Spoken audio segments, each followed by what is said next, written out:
Hi guys, welcome to my YouTube channel physics with MH. और हमने nuclear physics को start किया था और उसमें हमने कुछ टॉपिक्स पढ़े थे। आज का जो टॉपिक है वो है रेडियो एक्टिविटी। देखें, जब पहला लेक्चर हम पढ़ रहे थे तो हमने कहा था कि न्यूक्लियस को स्टडी करेंगे, न्यूक्लियस के अंदर जो कुछ हो रहा है इसकी प्रॉपर्टीज़ को, इसकी स्ट्रक्चर को देखेंगे। तो हम हर उस टॉपिक को टच करते हैं जो न्यूक्लियस के साथ कंसर्न है। तो उस हवाले से रेडियो एक्टिविटी भी एक ऐसा फिनोमेना है जो न्यूक्लियस के अंदर ही हो रहा होता है। तो ये एक्चुअली है क्या, इसको आए देखते हैं। लेकिन इससे पहले आपने अगर चैनल को सब्सक्राइब नहीं किया तो चैनल को सब्सक्राइब करें, वीडियोस को लाइक करें और इस लेक्चर को एंड तक देखिएगा। बहुत ही प्यारा लेक्चर है।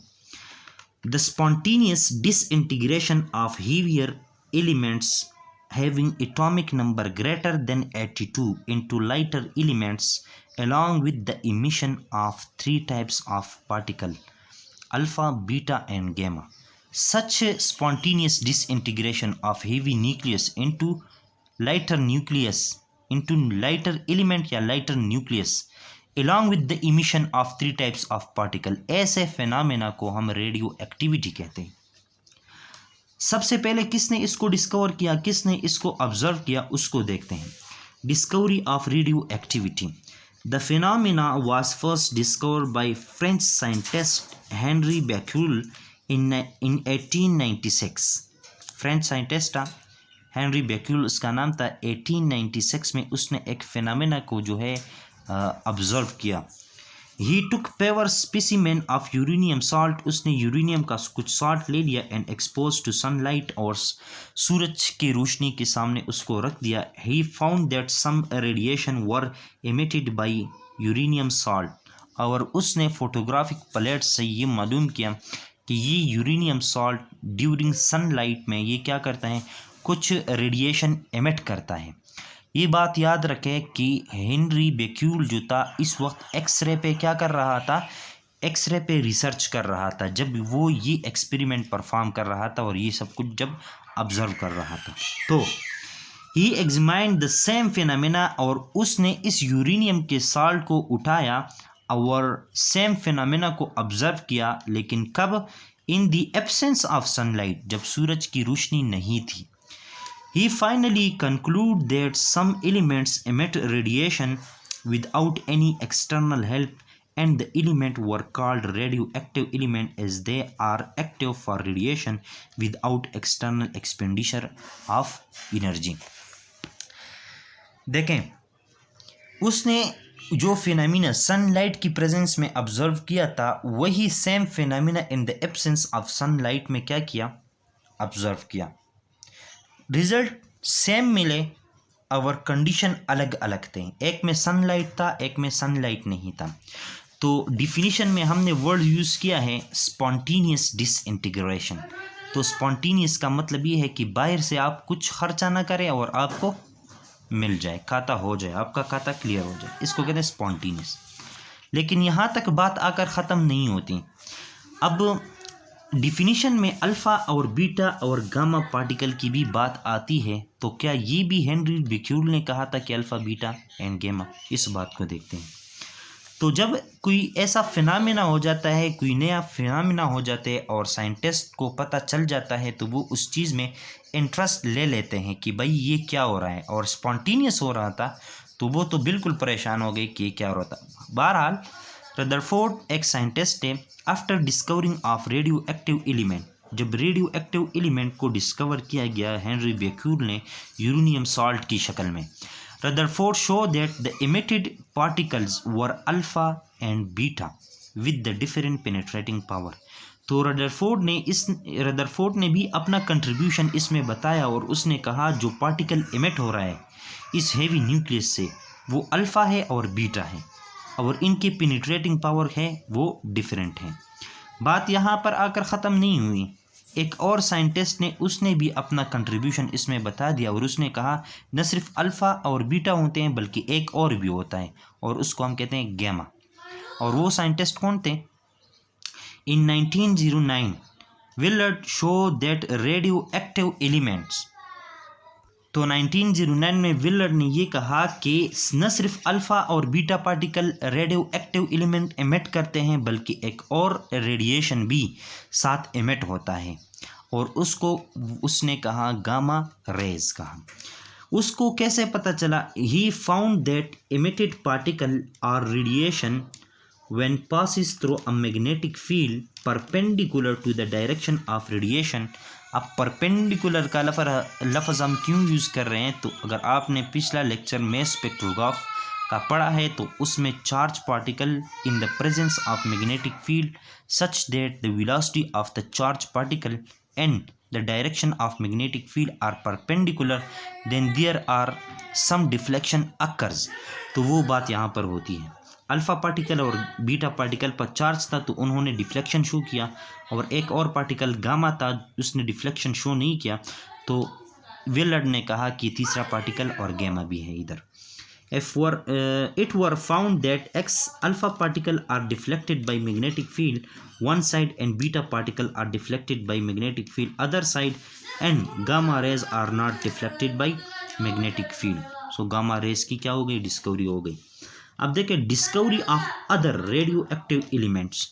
बेक्यूल ने ये ऑब्जर्व किया कि वो तो रिसर्च कर रहा था अपने एक्सरे के ऊपर, तो उसने एक्सीडेंटली इस चीज़ को ऑब्जर्व किया। अब वो अपना काम आधे में छोड़कर इस पर काम नहीं शुरू कर सकता था, तो उसके साथ कुछ उसके स्टूडेंट थे, या अगर मैं कहूँ एक ही स्टूडेंट था उसका, ठीक है।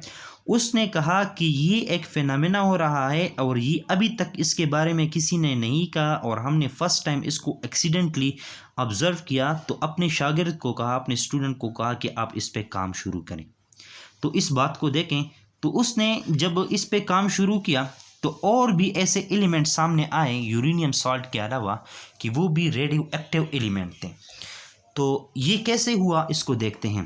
As Becquerel accidentally discover radio activity by uranium salt, uranium से उसने कहा कि यूरेनियम रेडियो एक्टिव एलिमेंट है। When he was doing research on X-ray, जब वो अपने एक्सरे पे रिसर्च कर रहा था, he continued for his research, उसने अपना काम नहीं छोड़ा, and pass the investigation of radio activity to his research student. अपने स्टूडेंट के कहा कि आप जो ये फिनोमेना हमने नया ऑब्जर्व किया है इस पर तुम काम शुरू करो, और वो स्टूडेंट था मैरी क्यूरी। मैरी क्यूरी बहुत ही बड़ा नाम है, जिस तरह के आइंस्टाइन का नाम है, न्यूटन का नाम है अपनी फील्ड में।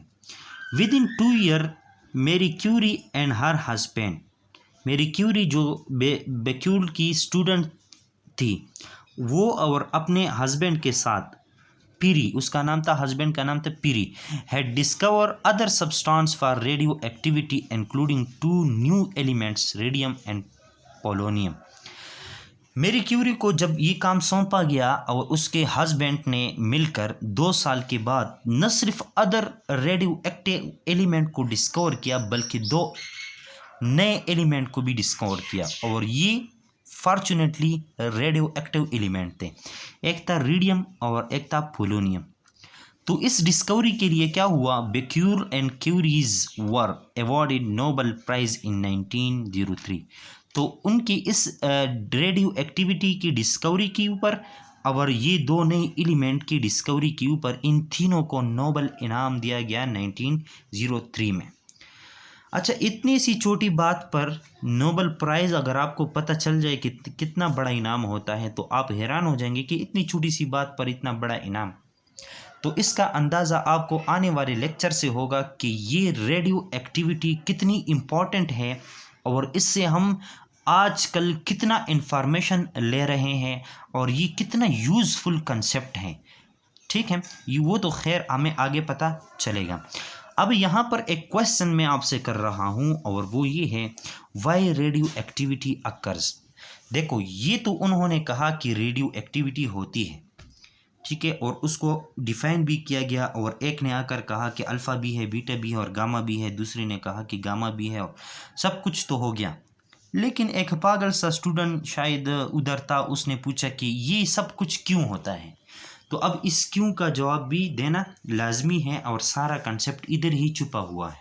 ठीक है, जब आपके जहन में क्यों आता है एंड वाई आता है ना, वाई एंड हाउ, तो ये दो ऐसे क्वेश्चन हैं जो अगर सही मानों में आपके जहन में आ गए ना तो आपकी ज़िंदगी तब्दील हो जाएगी। ये बात मेरी याद रख लेना। तो बढ़ते हैं कि रेडियो एक्टिविटी अकर्स क्यों हो रही थी। तो देखें, एज डिफिनीशन में हमने कहा कि रेडियो एक्टिविटी वो फिनोमिना है जो शो हो रही है उन एलिमेंट से जिसका एटॉमिक नंबर क्या है, 82 से ग्रेटर है।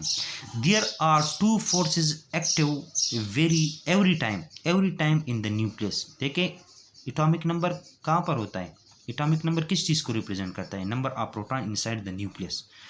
तो न्यूक्लियस में जब प्रोटॉन भी होता है और न्यूट्रॉन भी होता है जिसको एटॉमिक मेस कहते हैं, number of proton plus number of neutron. लेकिन जिस न्यूक्लियस में प्रोटॉन 82 से ज़्यादा हो तो वहाँ पर भी बल्कि हर एक न्यूक्लियस में दो फोर्सेस एक्टिव होती हैं हर एक वक्त। वो कौन कौन सी फोर्सेस हैं उसको देखें। एक फोर्स को हम कहते हैं स्ट्रॉन्ग न्यूक्लियर फोर्स और एक को हम कहते हैं Coulombic repulsive force in proton proton pair. Proton पर सेम चार्ज है आप जानते हैं, तो इनमें रिपल्शन तो होगा। तो दो फोर्सेस होते हैं, एक न्यूक्लियर फोर्स, एक Coulombic repulsive force in proton proton pair. अब देखें, न्यूक्लियर स्ट्रांग फोर्स है, क्या है स्ट्रांग फोर्स। ये स्ट्रांग फोर्स क्या करता है, ये प्रोटॉन प्रोटॉन पेयर को दूर जाने नहीं देता, उनमें रिपल्शन हो रहा है ना, और ये प्रोटॉन का जो रिपल्शन जिस फोर्स से हो रहा है वो न्यूक्लियर फोर्स के मुकाबले में कम है। न्यूक्लियर फोर्स उस पर ओवरकम करता है तो प्रोटॉन को रिपल नहीं करने देता। लेकिन यहाँ पर एक बात है, ये जो न्यूक्लियर फोर्स है ना, ये शॉर्ट रेंज है, इसका जो इन्फ्लुएंस है, इसका जो असर है वो कुछ डायमेंशन तक है, मतलब इतना दूर दूर तक नहीं है कि हर जगह पर ये प्रोटॉन को कंट्रोल करे। शॉर्ट रेंज है, इसका असर बहुत कम ही जगह तक है, ठीक है। The fact is that the strong nuclear force are very short in range force. बहुत ही शॉर्ट रेंज फोर्स है ये जो न्यूक्लियर फोर्स, स्ट्रॉन्ग फोर्स है, कायनात में सबसे स्ट्रॉन्ग फोर्स न्यूक्लियर फोर्स, ठीक है। ये बात आप याद रखें, कायनात में सबसे स्ट्रॉन्ग फोर्स न्यूक्लियर फोर्स है, ठीक है। लेकिन खामी ये है कि ये क्या है, ये शॉर्ट रेंज है, बल्कि ये खामी नहीं है, ये हमारे लिए फ़ायदेमंद है, ठीक है। लेकिन इस चीज़ को समझना है और ये फिज़िक्स आपको एक बहुत ही क्लियर कंसेप्ट देता है। The fact is that the strong nuclear force are very short range force and coulombic force are comparatively long range force. देखिए, कूलम्बिक फोर्स तो मैग्नीट्यूड में कम है लेकिन उसका जो रेंज है वो न्यूक्लियर फोर्स से ज़्यादा है। तो रिजल्टेंटली क्या होता है, so for greater atomic number having number of proton greater than 82 number of proton, there are more protons available for electrostatic repulsion. 82 से ज़्यादा नंबर ऑफ प्रोटॉन, मतलब कि ज़्यादा नंबर ऑफ प्रोटॉन एक दूसरे को रिपल करने के लिए अवेलेबल है, ठीक है। Repulsive which make the nucleus unstable.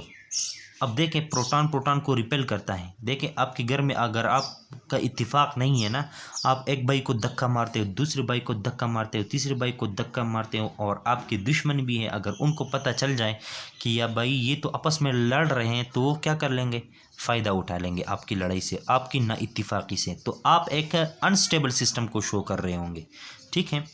तो क्या होगा, द न्यूक्लियस अनस्टेबल एंड दस फॉर मेंटेनिंग स्टेबिलिटी। अब नेचर में हर एक चीज़, केमिस्ट्री की बुनियाद भी इसी बात पर है, ठीक है, कि कायनात में हर चीज़ स्टेबिलिटी की तरफ जा रहा है।